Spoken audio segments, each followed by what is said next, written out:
Today we're talking about like swing matching. There's a lot of people today that are trying to emulate their favorite golfer.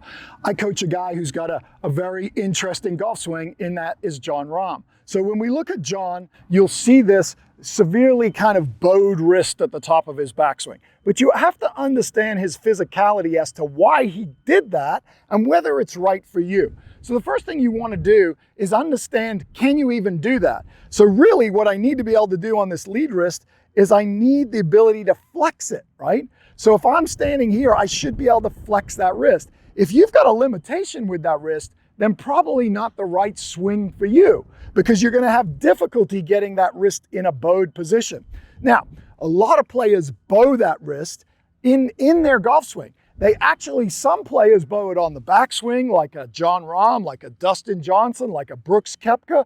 They're in this bowed position, which gets the face in a little bit more of a strong position depending on the style of their grip they use. But here's the key.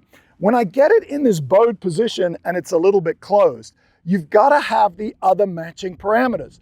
If it's bowed, I've got to make sure I do one or two things. I've got to either be able to clear my hips, get my trunk open to keep that face square, or in Jon's case, I got to be able to push and create some side bend so that I hold the angle and keep the face square.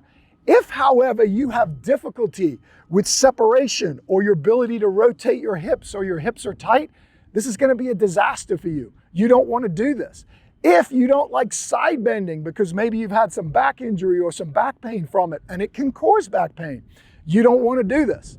Because what will happen is, if you're in that bowed position with a shut face and you can't rotate as you swing your arms down, the face is going to be closed. The ball's going to go over there. And vice versa, if I can't add side bend to hold off the face, then again, if I cover with my right shoulder with that kind of grip, it's going to be a shut face position, and that's going to be a disaster for you. So always understand, in golf, there's smoke and there's fire. There's a lot of players that are constantly working on the smoke. There's a lot of coaches that work on smoke. There's tons of great information online, but you need to find the fire. If you understand how your body moves, then you can understand whether some of these parameters that are being taught actually work for you.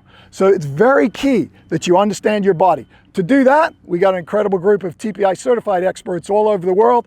Go to mytpi.com, put in your zip code, find an expert that can physically assess your body. That's what we do with Jon. Physically assess them and then match the parameters. If you can do that, you can be a really good player, and it'll help your golf game tremendously.